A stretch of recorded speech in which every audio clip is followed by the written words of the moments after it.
하나님 나라 백성인 하백 여러분, 하백의 성경 아카데미에 오신 것을 환영합니다. 이 시간은 그리스도인이 꼭 알아야 할 기본 진리 25강 시간입니다. 함께 나눌 주제는 인간의 죄 중에서 인간의 본성에 관한 부분입니다. 관련된 성경 구절로서는 하나님이 지으신 인간으로 창세기 1장 26절 이하에서부터서 야고보서 3장 9절까지 다양합니다. 창세기 2장 7절입니다. 주 하나님이 땅의 흙으로 사람을 지으시고 그의 코에 생명의 기운을 불어넣으시니 사람이 생명체가 되었다. 야고보서 3장 9절입니다. 우리는 이 혀로 주님이신 하나님을 찬양하기도 하고 또 이 혀로 하나님의 형상대로 지음을 받은 사람들을 저주하기도 합니다. 하나님의 형상인 인간에 대해서는 창세기 1장 26절, 5장 3절, 9장 5절 이하, 그리고 골로새 3장 10절까지 다양합니다. 창세기 1장 26절입니다. 하나님이 말씀하시기를 우리가 우리의 형상을 따라서 우리의 모양대로 사람을 만들자. 골로새서 3장 10절입니다. 새 사람을 입으십시오. 이 새 사람은 자기를 창조하신 분의 형상을 따라 끊임없이 새로워져서 참 지식에 이르게 됩니다. 그리고 인간의 본성입니다. 전도서 7장 29절에서부터 히브리서 4장 12절까지 다양합니다. 전도서 7장 29절입니다. 그렇다. 다만 내가 깨달은 것은 이것이다. 하나님은 우리 사람을 평범하고 단순하게 만드셨지만 우리가 우리 자신을 복잡하게 만들어버렸다는 것이다. 히브리서 4장 12절입니다. 하나님의 말씀은 살아있고 힘이 있어서 어떤 양날 칼보다도 더 날카롭습니다. 그래서 사람 속을 꿰뚫어 혼과 영을 갈라내고 관절과 골수를 갈라놓기까지 하며 마음에 품은 생각과 의도를 밝혀냅니다. 우리는 인간의 본성에 관련해서 영속적 질문부터 시작해서 6가지에 대해서 하나하나 나눠보도록 하겠습니다. 먼저 영속적 질문입니다. 인간이란 무엇인가?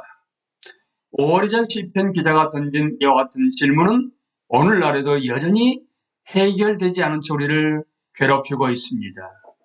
이 시대에 엄청나게 발달한 과학기술과 인간에 대한 생물학적, 심리학적 차원의 막대한 지식에도 불구하고 우리는 여전히 확실한 대답을 얻지 못하고 있는 듯합니다.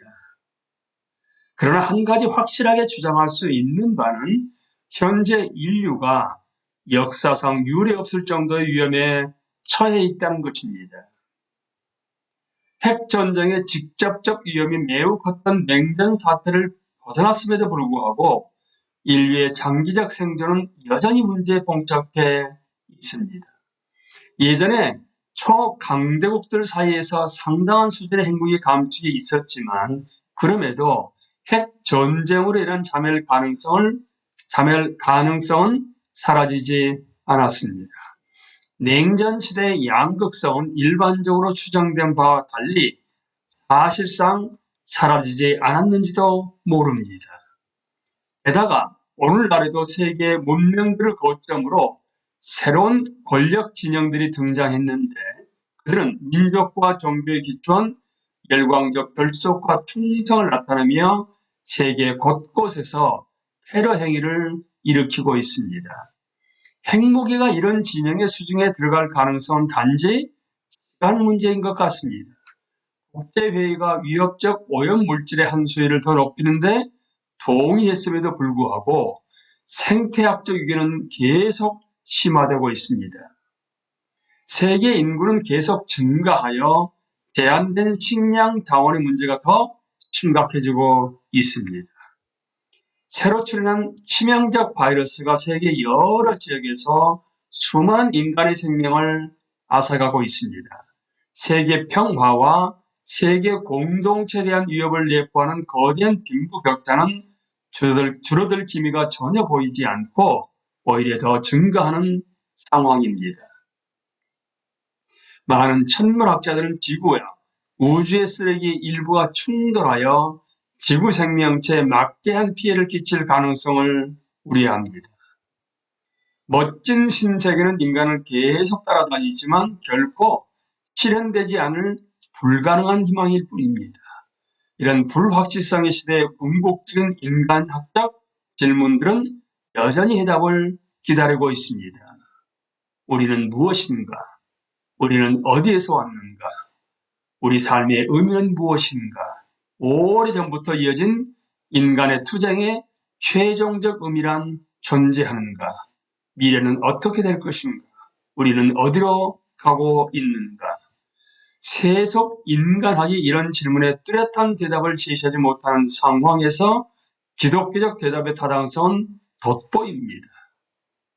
인간은 먼저 하나님의 얼굴을 응시하고 다시 그곳에서 내려와 자신을 면밀히 살펴보아야지만 비로소 자신에 대한 명확한 지식을 얻을 수 있다라고 깔뱅은 말합니다. 우리는 오직 하나님과 인간을 향한 그분의 목적, 즉 하나님의 계시의 빛 안에서만 자신을 이해할 수 있습니다. 성경에 따르면 인간은 필연적으로 하나님의 피조물입니다. 우리는 스스로를 만들지 않았으며 믿을 수 없는 우연한 우주적 과정의 산물도 아닙니다. 우리에게는 다른 어떤 종류의 진실이 존재하든 하나님의 창조 행위와 인간 탄생의 인과적 과정 사이의 관계를 어떻게 설명하든 성경의 기본 주장은 모든 남자와 여자와 아이는 하나님이 만드셨기 때문에 존재한다는 것입니다. 이 주장은 성경 전체에서 나타납니다. 하나님이 아담을 만드신 과정은 다음에 두 가지 측면이 있는 특별한 창조 행위였습니다. 주 하나님이 땅의 흙으로 사람을 지으시고 그의 코에 생명의 기운을 불어넣으시니 사람이 생명체가 되었다. 창세기 2장 7절 말씀입니다. 하나님의 이 이중적 행위는 인간 본성의 두 측면, 곧 육체적 측면과 영적 측면에 각각 상응합니다. 그러나 이 둘을 지나치게 구분하는 것은 현명하지 않습니다. 우리는 몸과 영의 통일체이며 두 측면은 심오한 방식으로 서로 결합되어 있습니다. 하와는 더 특별한 창조 행위에 의해 아담으로부터 만들어졌는데 이는 남자와 여자의 본질적 상보성을 분명히 보여줍니다. 이후 세대들은 분명히 아담과 다른 방식으로 생명을 받았지만 전적으로 하나님에 의해 태어났다는 점에서 궁극적으로 아담과 다를 바 없는 존재입니다. 성경에는 인간의 창조 과정을 깊이 성찰할 때 느끼는 경의와 신비감이 잘 드러나 있습니다.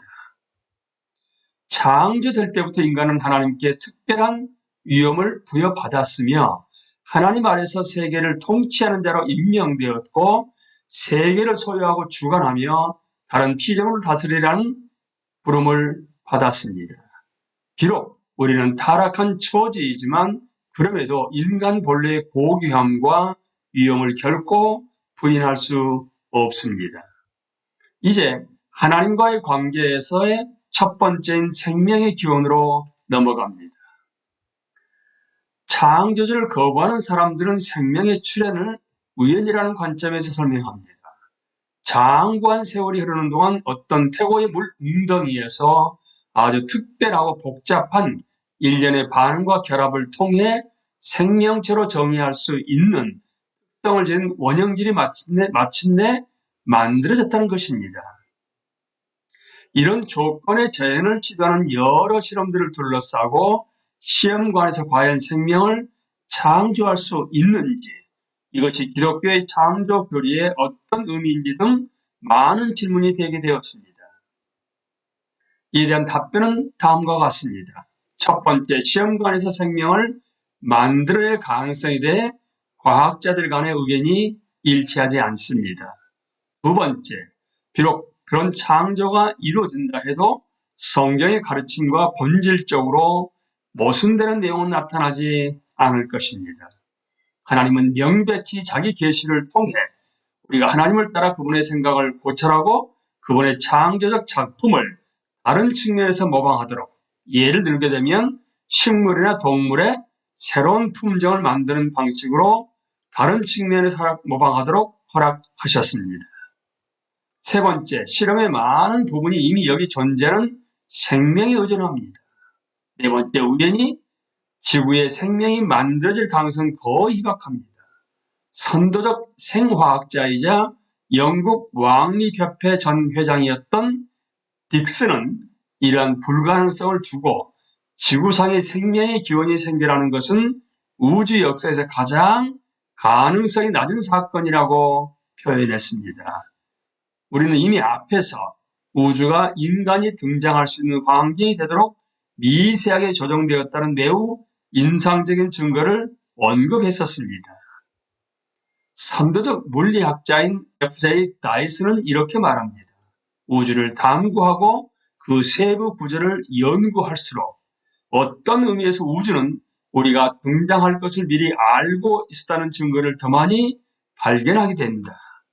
이런 사실을 고려한다면 최고의 지성을 가진 창조주의 뜻에 따라 우주가 한 목적적으로 창조되었다고 믿는 그리스도인을 결코 너무 쉽게 믿는 사람들이라거나 지적으로 순진한 사람들로 치부할 수는 없습니다. 우리는 다음 시간에는 인간의 기원과 하나님의 형상에 대해서 함께 나누겠습니다. 감사합니다.